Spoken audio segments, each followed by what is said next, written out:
सच्ची बता दे माता, तुम क्या बना रही है,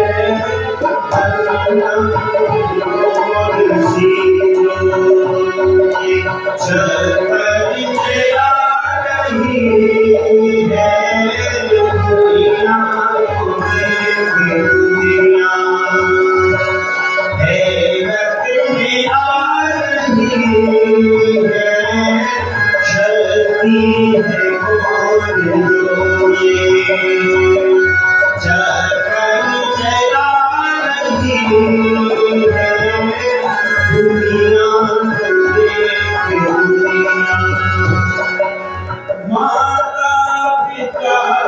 दुनिया, इनकार कर गए,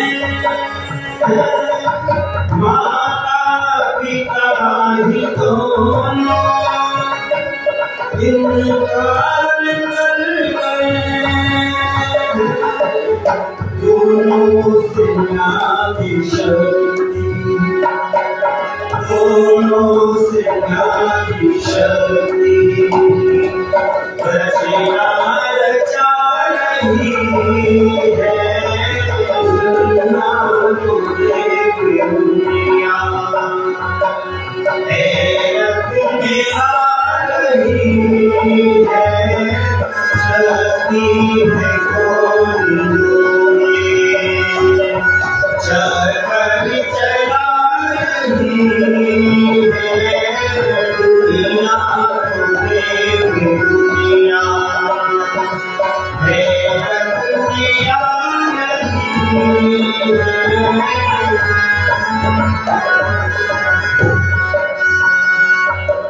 भूमि को खोद करके देखा तो जल भरा है, भूमि को खोद करके देखा तो जल भरा है, भूमि में जल जलोगे, भूमि में जल जलोगे, भूमि समा रही है दुनिया,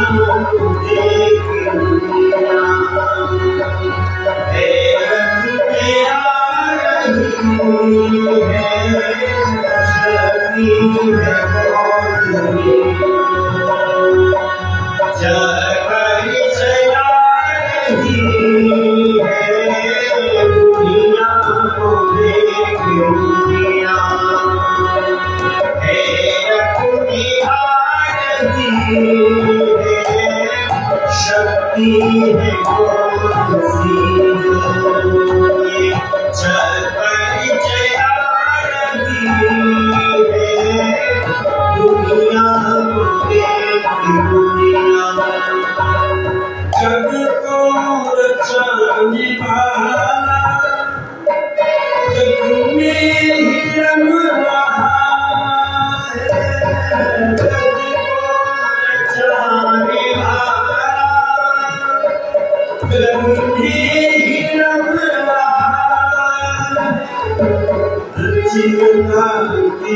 की शान, रचयिता की शान की शान, रचना जता नहीं है दुनिया तो एक दुनिया है, मेरा नहीं है शक्ति है कौन सी,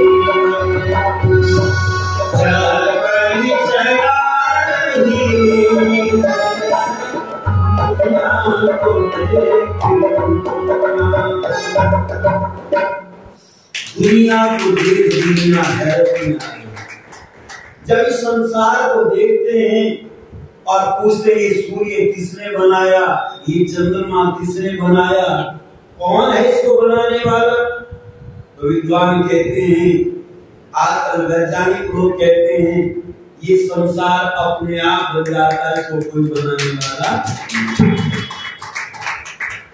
पता चला लोग कहते हैं अपने आप बन जाता है, क्योंकि वैज्ञानिक ये मानते हैं या नहीं मानते इसको दुनिया को कोई बनाने वाला परमात्मा नहीं है। प्रकृति के परमाणु अपने आप मिल जाते हैं और संसार बन जाता है। आप भी यही मानते होंगे, आजकल के पढ़े लिखे बच्चे तो सब यही मानते हैं कि परमाणु गति करते हैं और अपने आप को मिल जाते हैं, संसार बन जाता है। पर परमाणु क्या अपने आप मिल जाते हैं? ऋषि से पूछा तो कहते हैं जड़ पदार्थों में स्वयं गति नहीं होती। अच्छा, ये माइक यहाँ पर स्टैंड रखा हुआ है, माइक रखा हुआ है, क्या ये जब इसको गर्मी लगेगी यहाँ से चल करके इसी वाले कमरे में पहुंच जाएगा? यही रखा रहेगा जीवन भर, हिलाओ नहीं तो यही से हिल नहीं। हाँ, भूकंप आ जाए, हवा का तेज झोंका आ जाए, गिर जाए, वो बात अलग है, लेकिन अपने आप ये कहीं नहीं जा सकते क्योंकि ये जड़ है। तो जड़ परमाणु भी जड़ हैं, तो उनमें गति कौन देता है? जब यहाँ कहते हैं तो वैज्ञानिक लोग चुप हो जाते हैं, कहते हैं उनमें गति तो है, पर गति कौन देता है ये भी तो प्रश्न है। तो ऋषि ज्ञानी महाराज लिखते हैं परमात्मा परमाणुओं में गति देता है, जब वो परमाणु मिल जाते हैं तब ये संसार बन जाता है, और जब उनको अलग अलग कर देता तो ये संसार नष्ट हो जाता है। परमाणु में गति कौन दे सकता है? जो परमाणु से भी सूक्ष्म हो, क्योंकि आप देखें जितनी बारीक चीज होगी उसको उठाने के लिए उससे बारीक चीज चाहिए। और ये बात मुझे उस दिन समझ में आई, हमारे रिश्तेदार घड़ी ठीक करने का काम कर रहे हैं। अचानक वो आए हुए थे घर पर, मैंने उनसे कहा मेरी घड़ी खराब हो गई है, मुझे कार्यक्रम पर जाना है, तो इतना टाइम नहीं जो गिरफ्तार जाकर के दिखा तो इसमें देखना आप घड़ी ठीक करते हैं, क्या कमी है इसमें? वो कहने लगे मैं ठीक तो कर देता पर मेरे औजार तो नहीं है यहाँ। मैंने कहा क्या क्या औजार चाहिए? औजार मैं ला करके दूंगा। कहने लगे एक चिमटी चाहिए, एक पेंचकस चाहिए, कुछ पेट्रोल चाहिए, ये अगर मिल जाए तो मैं घड़ी को ठीक कर दूंगा। मैंने कहा मैं लाता हूँ। कहते एक ट्रे चाहिए जिसमें पुर्जे गोल करके रखो, तो मैंने थाल ला करके दिया उनको। मैंने कहा वो पुर्जे तो इसमें रख लेना, प्लेट में रख लेना। और एक पेंचकस ला करके दिया, एक चिमटी ला करके, वो देख करके बड़े हंसे। मैंने कहा क्यों हंस रहे? कहने लगे जितना बड़ा ये चिमटा ला करके दिया रोटी सेकने का, इतनी तो बड़ी घड़ी भी नहीं है। इससे पुर्जे कैसे पकड़े जाएंगे? घड़ी के पुर्जों को पकड़ने के लिए बहुत बारीक चिमटी चाहिए जो इन पुर्जों को उठाए। तब समझ में आया, अरे परमाणुओं को पकड़ने के लिए, व्यवस्था करने के लिए उससे भी सूक्ष्म शक्ति चाहिए, और परमाणु से भी सूक्ष्म क्या है? तो वेद में आता है एक वस्तु वैसे जो बाल से भी सूक्ष्म है। ये जो सर का बाल है इसको उखाड़ो और ऐसी कोई मशीन बनाए वैज्ञानिक जो बाल को भी चीर सके, जैसे लकड़ी को चीरते हैं आराम से, बाल को भी चीर सके। कहते तो मुहावरा तो बना दिया, बाल की खाल उतार रहे हैं, पर अभी ऐसी मशीन नहीं बनी जो बाल की खाल उतार। पर कहते हैं बाल को भी चीर सके ऐसी कोई मशीन बनाए, और कितने टुकड़े करें एक बाल के? 100 टुकड़े करें। तो एक टुकड़े के बराबर एक परमाणु होता है जो आंखों से दिखाई नहीं देता, और एक वस्तु पर उसको यंत्रों से देख सकते हैं, पर एक वस्तु ऐसी है जो यंत्रों से भी दिखाई नहीं देती, वो और भी सूक्ष्म है, क्योंकि आत्मा को किसी ने देखा अभी तक। आजकल बड़ी अच्छी अच्छी मशीनें आ गई हैं अस्पताल में, शरीर में क्या क्या गतिविधि हो रही है वो सब टीवी पर आता है और डॉक्टर देखते रहते हैं, पर सारी चीज टीवी में भी नहीं आती। और ये मैंने अनुभव किया, मेरे पेट में दर्द होता था, पहले तो साल 2 साल में होता था, फिर हर साल होने लगा, फिर हर महीने होने लगा, फिर सप्ताह में होने लगा, फिर सप्ताह में कई बार होने लगा। मैंने बड़े चेकअप कराए, पता ही नहीं चला। अब डॉक्टर तो आजकल चेकअप से ही मांगते हैं। अब दर्द क्यों हो रहा है ये पता नहीं चला, कैमरा भी डाल करके देखा तब भी पता नहीं चला। बड़े बड़े डॉक्टर ने हाथ खड़े कर दिए, हमें समझ में नहीं आया। तब सीटी स्कैन किया तो पित्त की थैली में मैल बनना शुरू हो गया। कहते इसकी वजह से हो रहा है, ऑपरेशन कराना पड़ेगा। मैंने कहा ऑपरेशन तो मैं भी कराता नहीं।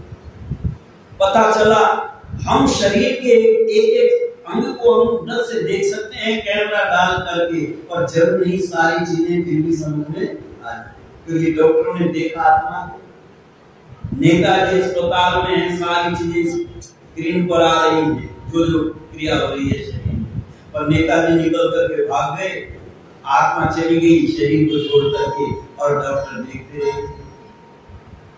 न जाने कितने लोगों ने मरते हुए को देखा, कभी आत्मा को हम नहीं देख पाए, वो इतनी सूक्ष्म है। और कहते हैं उससे भी अति सूक्ष्म परमात्मा।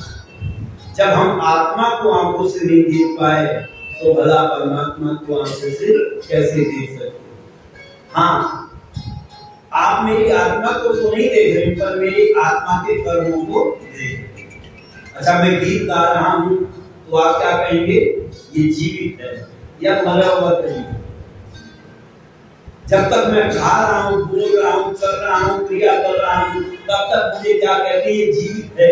और जब इन कार्यों को करना छोड़ दूंगा, कोई बोले कहेगा, आवाज देगा, मैं नहीं बोलूंगा, हाथ नहीं हिलेंगे, पैर नहीं हिलेंगे, तब क्या कहेंगे? ये मर गया है। अब इसमें आत्मा नहीं रहा है। पता चला इस व्यवस्था को कौन करता है? शरीर को चलाने का काम जीवात्मा करता है।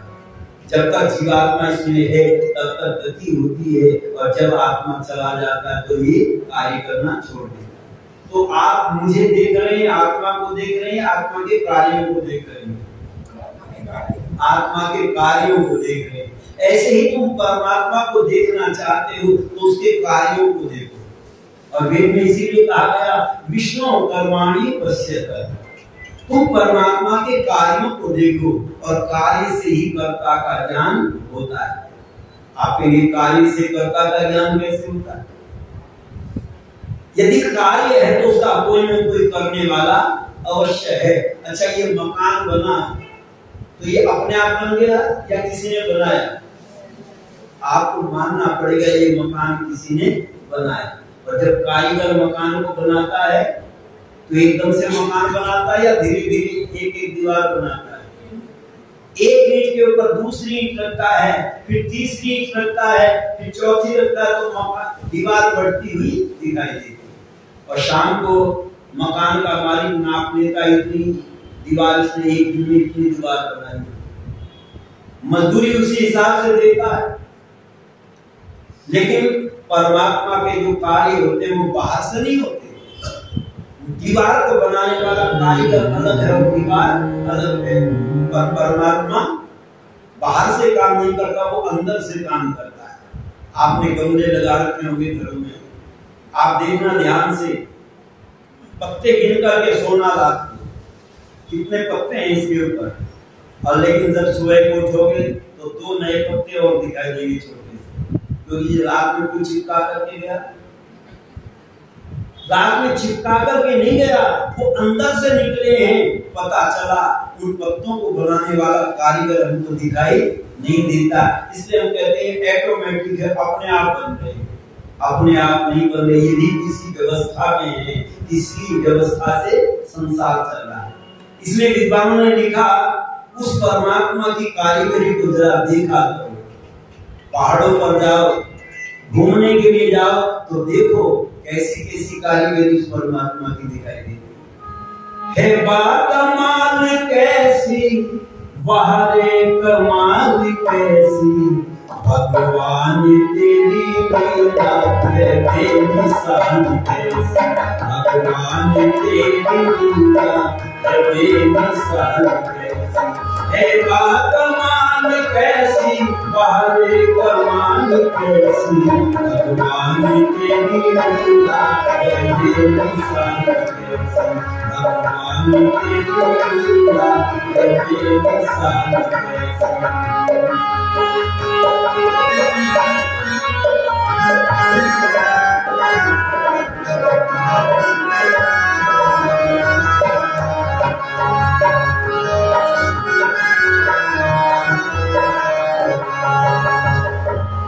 किस भांति सब रचाए सूरज व चांद तारे, किस भांति सब रचाए सूरज व चांद तारे, अपनी महान शक्ति से धारण किए हैं सारे, अपनी महान शक्ति से धारण किए हैं सारे।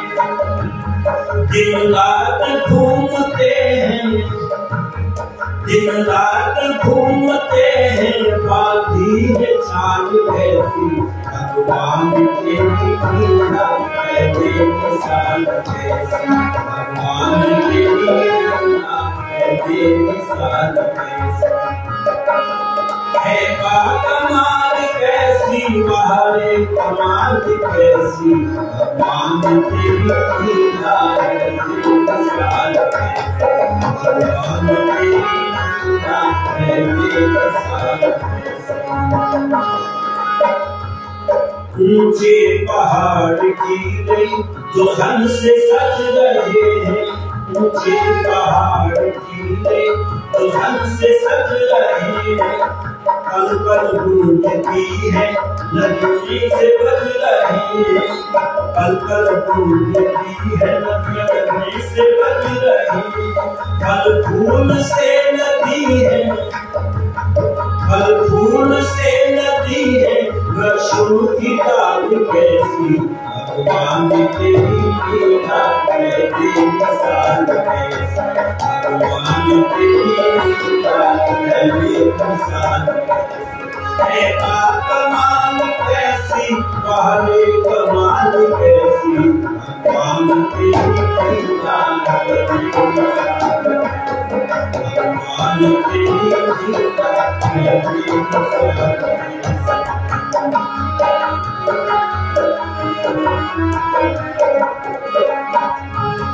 जल थल में इस गगन में जितने भी तारे रहते, जल थल में इस गगन में जितने भी तारे रहते, भोजन सभी को देगा गाता है न्यायकारी। जल थल में इस गगन में जितने भी प्राणधारी, भोजन सभी को देगा गाता है न्यायकारी।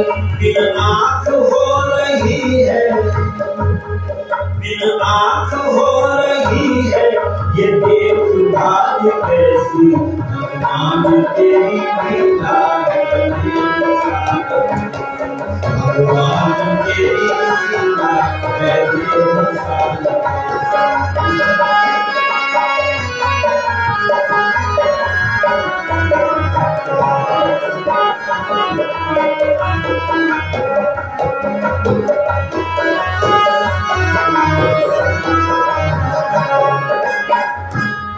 कितने ही पापी जग में दिन रात पाप करते, कितने ही पापी जग में दिन रात पाप करते, फिर भूल भूल कर भी न तेरा जाप करते, फिर भी दया है उन पर, फिर भी दया है उन पर, तेरी दया कैसी, भगवान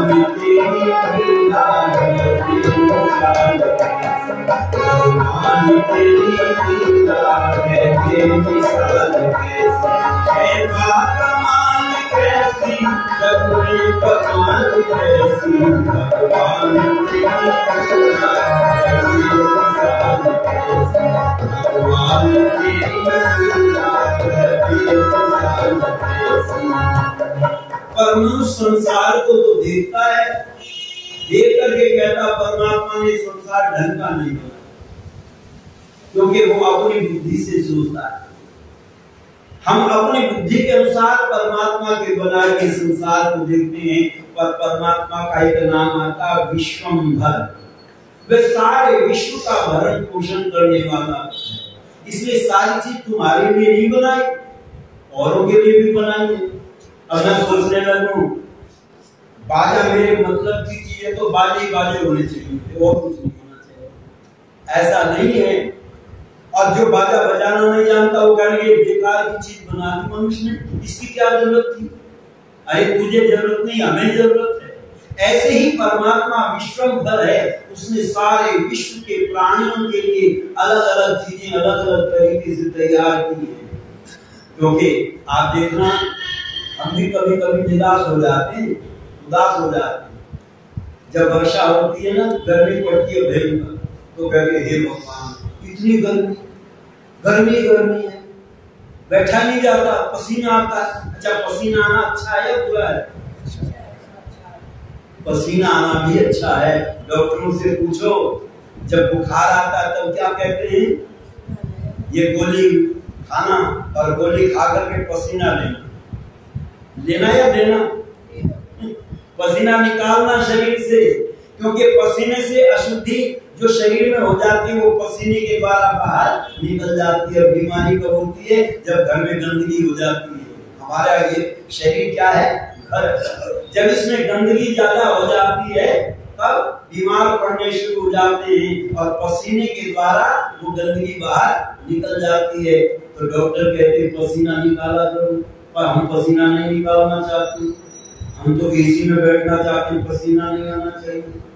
आगे जाए थोड़ा बहुत तो पाउडर छिड़कते नहीं, छेदों को बंद करो, इनको पसीना नहीं आना चाहिए। पर ध्यान रखना, परमात्मा की व्यवस्था से उल्टा चलोगे तो उसका फल भोगना पड़ेगा। फिर गोली खा करके पसीना निकालना पड़ेगा। या तो मेहनत करके पसीना निकाल दो, और मेहनत करके पसीना निकालोगे तो तुम्हें लाभ होगा। पसीने को कहते हैं स्वेद, संस्कृत में क्या कहते हैं? स्वेद। और जब स्वेद निकलता है तब भोजन में क्या आता है? स्वाद आता है। और जब स्वेद नहीं निकलता तो स्वाद भी नहीं आता। पहले लोग पसीना बहाते थे, स्वेद निकालते थे, इसलिए उनको भोजन में स्वाद आता था, भूख लगती थी, मेहनत करते थे। आज हमने स्वेद निकालना बंद कर दिया तो भोजन में स्वाद आना बंद हो गया, इसलिए स्वाद मसाले डालने लगे, स्वाद घी में बनाने लगे। और जब खाया ज्यादा हजम नहीं हुआ तो स्वाद गोली से बचाने लगे। पर ध्यान रखना, ये व्यवस्था परमात्मा की यदि हम मानते रहेंगे तो जीवन सुखी रहेगा, और परमात्मा की व्यवस्था से उल्टा चलने लगे तो जीवन दुखी होने लगेगा।